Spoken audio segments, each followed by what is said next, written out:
2024च्या लोकसभा निवडणुकीत भाजपसोबत असं पहिल्यांदाच झालं होतं की विरोधक नॅरेटिव्ह सेट करत होते आणि भाजप त्यावर वारंवार स्पष्टीकरण देत होतं. नाहीतर आतापर्यंत भाजपचं पॉलिटिकल सर्कल पाहिलं तर भाजप विरोधकांच्या विरोधात एक नॅरेटिव्ह सेट करायचं आणि विरोधक या जाळ्यात अडकून पडायचे. परंतु 2024ला ठीक याच्या उलट झालं होतं. ते नॅरेटिव्ह होतं संविधान बदलाचं. याच नॅरेटिव्हने लोकसभेला भाजपचा गेम झाला होता. 2019ला प्रचंड बहुमतानं आलेल्या भाजपला 2024ला चंद्रबाबू आणि नितीश कुमार यांच्या टेकवर उभं राहावं लागलं. भाजप कुठल्याही निवडणुकीची तयारी खूप आधीपासूनच करतं. जोपर्यंत विरोधक मैदानात उतरतात तोपर्यंत भाजपचे सर्व छक्के पंजे खेळून झालेले असतात. 2029च्या लोकसभा निवडणुकीची तयारी देखील भाजप पुढच्या वर्षीपासूनच सुरू करेल यात शंका नाही. परंतु पुढची निवडणूक भाजपसाठी 2024पेक्षा जास्त जड जाणार आहे. अजून निवडणुकीला जरी वेळ असला तरी विरोधकांनी आता जे भाजप विरोधी वातावरण तयार केले ते बघता हाच ट्रेंड कायम राहिला तर भाजपसाठी पुन्हा सत्तेत येणे कसं अवघड जाऊ शकते यावर चर्चा करू. सुरुवातीला डोनाल्ड ट्रम्प, नंतर पुतिन यांनी चीनचा दौरा केल्याने आंतरराष्ट्रीय स्तरावर नेमकं चाललंय तरी काय असा प्रश्न साऱ्या जगाला पडला.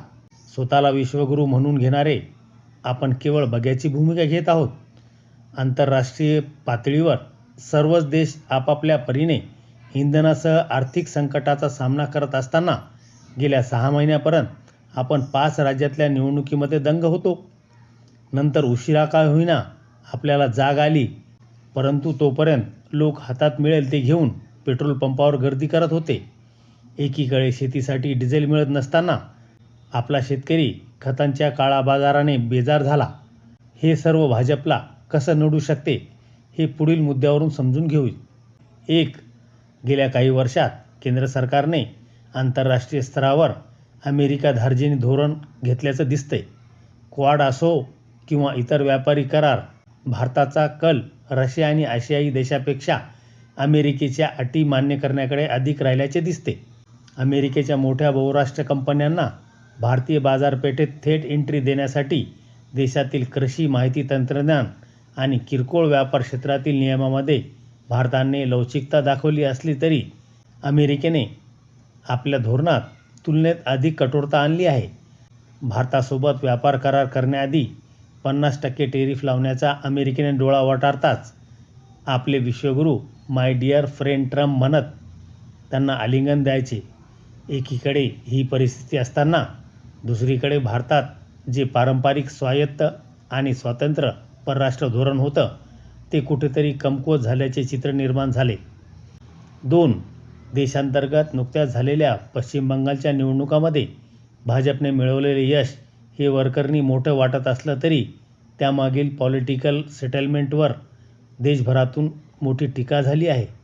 तृणमूल काँग्रेसला शह देण्यासाठी भाजपने संपूर्ण राज्य निवडणूक यंत्रणा, निमलष्करी दले आणि ईडी, CBI सारख्या केंद्रीय यंत्रणांचा स्वतःसाठी वापर केल्याचे तज्ज्ञ सांगतात. SIR चुकीच्या पद्धतीने पश्चिम बंगालमध्ये लागू झाला. अनेक स्थानिक आणि विरोधी पक्षांच्या नेत्यांना दबावाखाली पक्षात आणणं, निवडणुकांचे टप्पे स्वतःच्या सोयीनुसार ठरवून घेणं, यामुळे पश्चिम बंगालमधील हा विजय म्हणजे लोकशाहीची थट्टा असल्याची टीका केवळ बंगालमध्येच नाही तर देशभरात सुरू झाली. 3. 5 राज्यातल्या विधानसभा निवडणुका संपेपर्यंत आंतरराष्ट्रीय बाजारात कच्च्या तेलाचे दर वाढलेले असतानाही केंद्र सरकारच्या दबावाखाली तेल कंपन्यांनी पेट्रोल आणि डिझेलचे दर पूर्णपणे स्थिर ठेवले होते. काही ठिकाणी किरकोळ कपात करून दिलासा दिल्याचे वातावरण निर्माण केले. परंतु निवडणुकीचं वारं पूर्णपणे शांत होताच पेट्रोल आणि डिझेलच्या किमतीमध्ये सातत्याने वाढ करण्यात येते. इंधनाच्या वाढलेल्या दरामुळे वाहतूक खर्च वाढला आणि पर्यायाने भाजीपाला, दूध, किराणा अशा सर्व जीवनावश्यक वस्तू महागल्या. आपल्या राजकीय महत्त्वाकांक्षांशिवाय भाजपला देशाच्या आर्थिक धोरणाशी काही देणेघेणे नाही. सरकार केवळ स्वतःच्या निवडणूक फायद्यासाठीच दरांचे नियंत्रण करत होती असा थेट मेसेज आता लोकांपर्यंत गेला आणि त्याचाच रोष आपल्याला ठिकठिकाणी दिसून येतोय. याचाच परिणाम 2029च्या निवडणुकीत मतपेटीच्या माध्यमातून बाहेर पडेल, जी भाजपसाठी अँटी इन्कम्बन्सी सर्वात मोठी लाट ठरेल. 4. केंद्रातील भाजप सरकारची आर्थिक धोरणे ही सातत्याने बड्या उद्योगपतींना आणि कॉर्पोरेट क्षेत्राला पूरक ठरत असल्याचा आक्षेप घेतला जातो. कॉर्पोरेट करामध्ये कपात केली जात असताना दुसरीकडे देशातील सर्वात प्रामाणिक करदाता असलेल्या पांढरपेशा मध्यम वर्गावर थेट आणि अप्रत्यक्ष करांचा बोजा प्रचंड वाढवला गेला.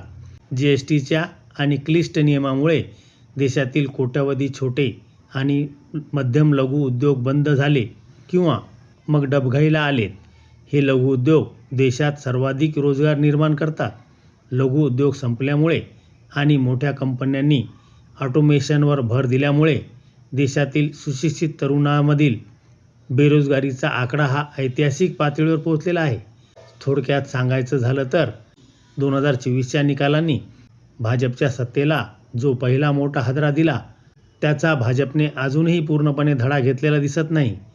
सत्तेच्या मजबुरीसाठी चंद्रबाबू नायडू आणि नितीश कुमार यांच्या तालावर नाचणारे केंद्र सरकार एका बाजूला आपले अस्तित्व वाचवण्याचा प्रयत्न करते, तर दुसरीकडे जातनिहाय जनगणना, अमेरिका धार्जिणे धोरण, पश्चिम बंगालमधील लोकशाहीचा उडालेला बोजवारा, निवडणुकांनंतर केलेली इंधन दरवाढ आणि मध्यम वर्गाचा कणा मोडणारी आर्थिक धोरणे या निर्णयांनी स्वतःच्या पायावर कुऱ्हाड मारून घेतली आहे. जनतेमधील हा आर्थिक आणि सामाजिक असंतोष आता टोकाला पोहोचलाय. 2024मध्ये मित्रपक्षांच्या साहाय्याने कशीबशी सत्ता वाचवणाऱ्या भाजपला 2029च्या आगामी लोकसभा निवडणुकीत जनतेच्या तीव्र रोषाचा सामना करावा लागेल. जर विरोधी पक्षांनी याच मुद्द्यावर ठाम राहून सरकारची जर कोंडी केली, तर ही दुधारी तलवार भाजपला चांगली जड जाईल. किंबहुना असं म्हणता येईल की भाजपचं सरकार कोसळेल. जिथे 2024ला अबकी बार 400 पारचा नारा लावत होते, तिथे ते 300पेक्षा जास्त सीटही निवडून आणू शकले नाहीत. थोडक्यात 2024 पासूनच भाजपच्या विरोधात अँटी इन्कम्बन्सीची लाट सुरू झाली आहे. तर आता 2024 ते 2029 या 5 वर्षाच्या काळामध्ये डोनाल्ड ट्रम्प कशा पद्धतीने भारत देश आणि मोदींना तालावर नाचवतात, हे उभ्या महाराष्ट्राने बघितलं. गेल्या कित्येक वर्षापासून भारताचा मित्र असणाऱ्या रशियाकडून तेल खरेदीसाठी आता डोनाल्ड ट्रम्प यांना विचारावे लागते आणि त्यामुळे तेलाचे भाव आणखी कडाडले आहेत. हेही महाराष्ट्रासह देशालाही मान्य नाही. एकंदरीत एप्स्टीन फाईलसोबत मोदींचे नाव जोडणे देश पातळीवरती आणि आंतरराष्ट्रीय पातळीवर बदनामी राहुल गांधींच्या माध्यमातून होणे. दुसरी गोष्ट म्हणजे डोनाल्ड ट्रम्प म्हणतील त्याच तालावर मोदी नाचतायत. भारत पाकिस्तानचे युद्ध मीच थांबवले असं ट्रम्प यांनी वेळोवेळी सांगितलं, तरीही मोदी त्याबद्दल चिकार शब्दही बोलू शकले नाही. आपण सांगू तेच मोदी करतील, हा मेसेज सुद्धा आता डोनाल्ड ट्रम्प यांनी जगभरात पसरला. या सगळ्या गोष्टी सांगतात की भविष्यात मोदींना किंवा मोदींच्या चेहऱ्यावर 2029ची भाजपची लोकसभा ही सोपी नसणार. किंबहुना हे सरकार येणंसुद्धा सोपं नसणार आहे. या मांडलेल्या सगळ्या मुद्द्याकडे तुम्ही कसं पाहता, कमेंट बॉक्समध्ये जरूर कळवा. अशाच माहितीपूर्ण व्हिडिओसाठी खरा दर्पण चॅनलला आवर्जून सबस्क्राईब करा. धन्यवाद.